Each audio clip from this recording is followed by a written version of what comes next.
Hello दोस्तों, तो मैं हूं आपका दोस्त सुनील कुमार। तो दोस्तों, आपका स्वागत है आपके अपने यूट्यूब चैनल रोजगार चौपाल में। तो दोस्तों, आपके लिए आज मैं लेकर आया हूं Northern Coalfields Limited (NCL). It is most important job for you दोस्तों। तो दोस्तों, ये जो कोल इंडिया लिमिटेड की तरफ से एक भर्ती निकाली गई है, जो कि आपको पोस्ट मिलने वाली है इसमें डिफरेंट डिफरेंट टाइप की, तो उसके बारे में आज हम लोग जानेंगे। तो दोस्तों, Northern Coalfield Limited subsidiary Coal India Limited invited online application from eligible citizen of India's. तो दोस्तों, इसमें कौन कौन सी पोस्ट होने वाली है? तो HEMM operation trainee in various designation और paramedical staffs in different categories. तो दोस्तों, हम लोग और देख लेते हैं हम लोग इसमें ओवरसीज सिविल। तो दोस्तों, ये जो वैकेंसी निकाली गई है ये सिंगरौली डिस्ट्रिक्ट ऑफ मध्य प्रदेश और सोनभद्र डिस्ट्रिक्ट ऑफ उत्तर प्रदेश। तो दोस्तों, MP और UP में ये वैकेंसी निकाली गई है। तो ऑल इंडिया से कोई भी कैंडिडेट हो तो उसके लिए आप लोग अप्लाई कर सकते हैं। तो दोस्तों, जो इसकी ऑनलाइन रजिस्ट्रेशन एप्लीकेशन की डेट है वो 9/4/2026 से स्टार्ट हो चुकी है, और जो लास्ट डेट रहेगी इसकी सबमिशन की फॉर्म की वो रहेगी 1 मई 2026 को। तो दोस्तों, आप लोग जल्दी कीजिए, NCL ने जो वैकेंसी निकाली है उसके लिए आप लोग बिल्कुल तैयार रहिए। हम लोग देखेंगे कि इसके अंदर कौन कौन सी वैकेंसीज होने वाली हैं, एज लिमिट क्या है, सैलरी क्या रहने वाली है, सिलेबस क्या है, और दोस्तों कितनी पोस्ट निकाली गई है, ये सारी पोस्ट हम, और किस जगह पर कितनी पोस्ट, ये सारी पोस्ट को हम देखेंगे, और कौन कौन इसके लिए एलिजिबल है, तो वो सारी चीजें हम देखेंगे। तो दोस्तों, हम बात कर लेते हैं पोस्ट एंड वैकेंसीज। जो इन्होंने पोस्ट और वैकेंसीज निकाली है, तो ये कौन कौन सी नेम ऑफ द पोस्ट, तो नेम ऑफ द पोस्ट कौन कौन सी है, कौन सी कैटेगरी के लिए, कैटेगरी में कितनी पोस्ट है, और टोटल वैकेंसी कितनी है, ये सारी चीजें। तो देखो दोस्तों, इसमें डंपर ऑपरेटर की है, इसमें ग्रेड ऑपरेटर की है। ये टोटल जो वैकेंसीज है यहाँ पर आपको देखने को मिलेगी। जैसे डंपर ऑपरेशन ऑपरेटर की बात करें हम लोग, तो डंपर ऑपरेटर के लिए दोस्तों 308 वैकेंसी है। ग्रेडर ऑपरेटर के लिए इसमें 34 वैकेंसी है, और ये सभी कैटेगरी की है। यहाँ पर दे रखा है, यहाँ पर SC के लिए तो 0 है, ST के लिए 2 है, जनरल के लिए 123 है। अब वर्टिकल अगर रिजर्वेशन की बात करें तो यहाँ पर SC के लिए 60 है, ST के लिए 17 है, और OBC के लिए 78 है। तो दोस्तों, आप लोग देख सकते हैं यार, यहाँ पर ग्रेडर ऑपरेटर है, डोजर ऑपरेटर है, क्रेन ऑपरेटर है, पे लोडर ऑपरेटर है, और सरफेस माइनर है। तो टोटल दोस्तों 472 वैकेंसी है यहाँ पर। इसमें हम बात कर रहे हैं किसकी? इन इतनी जो वैकेंसी है, इतने जो हमारे पास नंबर ऑफ पोस्ट है, नेम ऑफ द पोस्ट, इसके लिए 472 वैकेंसी है। तो दोस्तों, इसमें अगर आप लोगों के पास हैवी मोटर व्हीकल लाइसेंस है तो आपका 100% सिलेक्शन है इसके अंदर, क्योंकि इसकी जो एग्जाम होती है वो बहुत ही सिंपल होती है। अब हम बात कर लेते हैं दोस्तों, number of vacancies in reservation different group community of paramedical staff. तो पैरामेडिकल स्टाफ के लिए होने वाले स्टाफ नर्स की जो वैकेंसी है इसमें दोस्तों, तो वो टोटल है 47 वैकेंसी। किसमें? पैरामेड सॉरी, स्टाफ नर्स में, ग्रेड C के लिए। और फार्मासिस्ट के लिए जो वैकेंसी है इसमें दोस्तों टोटल कितनी है? 4 वैकेंसी। टेक्नीशियन के लिए कितनी है? 12 वैकेंसी। आप लोग कैटेगरी वाइज देख सकते हैं, जैसे जनरल में 21 है, EWS में 4 है, SC में यहाँ पर 9 है, ST में 2 है, OBC में 11 है। और अब यहाँ पर बात करते हैं टेक्नीशियन इन डेंटल, तो यहाँ पर 2 वैकेंसी निकाली गई है दोस्तों। फिजियोथेरेपिस्ट है तो 4 वैकेंसी है। टेक्नीशियन रेफ्रैक्शन ऑप्टोमीटर के लिए 1 वैकेंसी है। रेडियोग्राफर के लिए 3 वैकेंसी है, और टेक्नीशियन ECG के लिए 2 वैकेंसी। तो टोटल अगर हम बात करें पैरामेडिकल स्टाफ में तो 75 वैकेंसी है। तो इसमें दोस्तों BSc नर्सिंग वाले, GNM वाले, डिप्लोमा GNM वाले भी अप्लाई कर सकते हैं, फार्मेसी वाले भी अप्लाई कर सकते हैं। हम लोग देखेंगे कि कौन कौन से लोग इसको अप्लाई कर सकते हैं और क्या क्या क्वालिफिकेशन किस वैकेंसी के लिए मांगी गई है। दोस्तों, अगर हम आ जाते हैं showing total number of vacancies and various reservation different group community for overseas, तो सिविल इंजीनियरिंग के लिए इन्होंने क्या मांगा है? तो सिविल के लिए जो है वो है यहाँ पर दोस्तों टोटल कितनी? 30 वैकेंसी। टोटल कितनी वैकेंसी है? 30 वैकेंसी। अब दोस्तों हम बात कर लेते हैं क्वालिफिकेशन एंड एलिजिबिलिटी क्राइटेरिया। तो देखो दोस्तों, ये वाली जो वैकेंसी दिख रही है आपको 1 से लेकर 6 तक की वैकेंसी, 1 से लेकर 6 तक की वैकेंसी, उसके लिए इन्होंने जैसे डंपर ऑपरेटर हो गया, ग्रेडर ऑपरेटर हो गया, डोजन ऑपरेटर हो गया, क्रेन ऑपरेटर हो गया, पे लोडर ऑपरेटर हो गया, सरफेस माइनर हो गया। तो इसके लिए आपके पास दो चीजें होनी चाहिए, एक तो 10वीं पास होने चाहिए, आप एसएससी सीनियर सेकेंडरी कॉलेज या हाई स्कूल, या 10वीं या 12वीं आपके पास कोई सी भी क्लास होनी चाहिए, पास होने चाहिए आप लोग, 10th या 12th। उसके बाद आपके पास होना चाहिए जितने भी वाहन चलाने के लिए आपको, जितने भी व्हीकल ऑपरेटर है उनको चलाने के लिए आपके पास valid HMV, heavy motor heavy motor vehicle licence होना चाहिए, या ट्रांसपोर्ट लाइसेंस होना चाहिए। इंडियन स्टेट्स, किसी भी स्टेट से हो आप अगर, तो आपके पास एचएमवी होना चाहिए। अब हम बात करते हैं स्टाफ नर्स ट्रेनी के लिए, तो 10+2 मतलब 12वीं पास। उसके बाद होने चाहिए आपके पास नर्सिंग, बीएससी नर्सिंग की होनी चाहिए, या इसके अलावा आपके पास जीएनएम डिप्लोमा होना चाहिए किसी भी गवर्नमेंट इंस्टीट्यूट या प्राइवेट इंस्टीट्यूट से।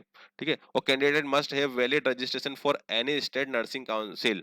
तो आपके पास एक वैलिड रजिस्ट्रेशन होना चाहिए आपका नर्सिंग काउंसिल का। उसके बाद हम बात करते हैं फार्मासिस्ट। तो फार्मासिस्ट के लिए जो दोस्तों इन्होंने 10+2 12वीं, उसके बाद diploma in pharmacy D pharma, या आपके पास बी फार्मा होनी चाहिए। उसके बाद आपने होने चाहिए आपके पास candidate should have possesses valid registration, मतलब फार्मेसी का आपके पास रजिस्ट्रेशन होना चाहिए।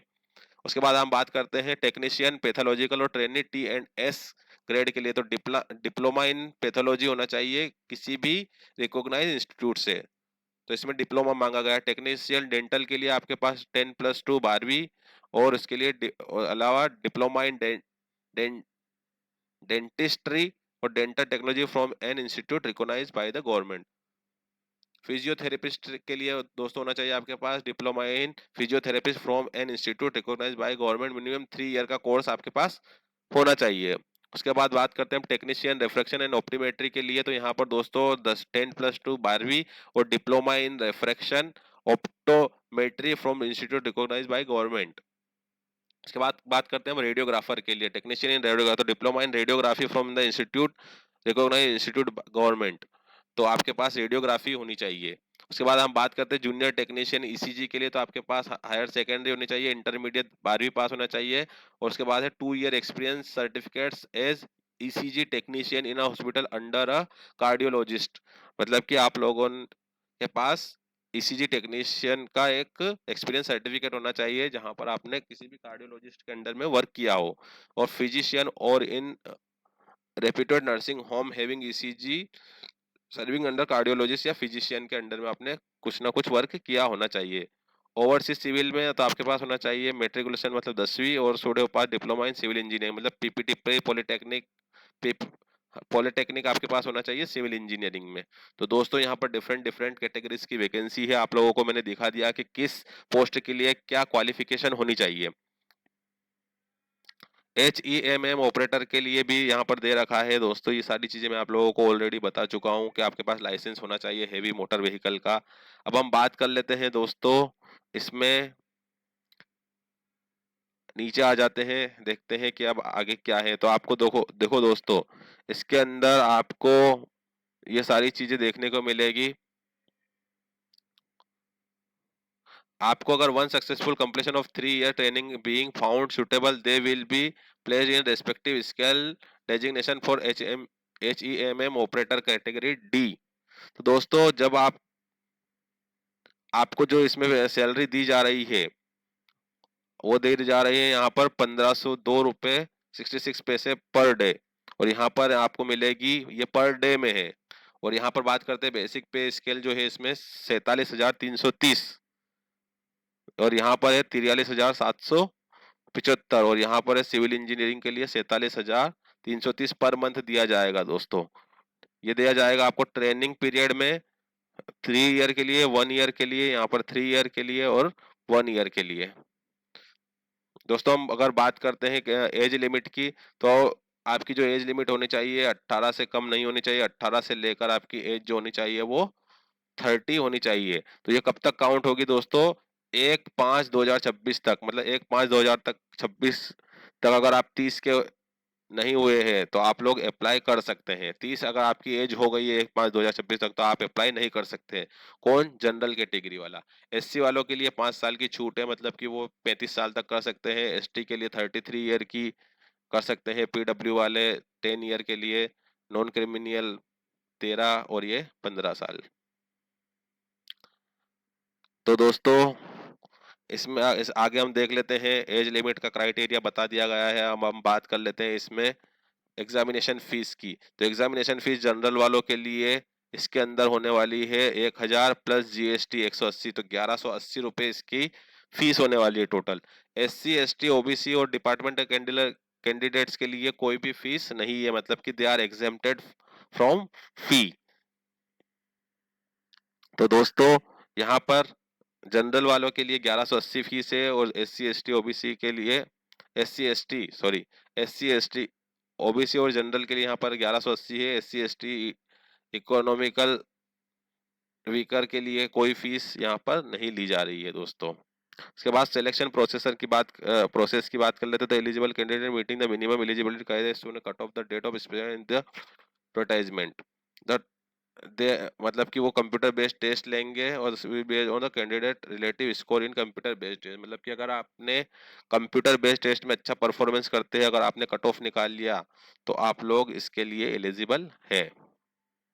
तो दोस्तों आपकी जो एग्जाम होने वाली है वो आपकी बिल्कुल 100 मार्क्स की रहेगी 90 मिनट में। 100 मार्क्स रहेंगे 90 मिनट में दोस्तों। यहाँ पर भी 100 मार्क्स इन 90 मिनट्स। ठीक है। तो ऑल नोटिफाइड पोस्ट के लिए मैक्सिमम मार्क्स है 100 यहाँ पर, और जनरल के लिए 50 लाने हैं, और S C S T OBC के लिए 40 नंबर लाने हैं दोस्तों।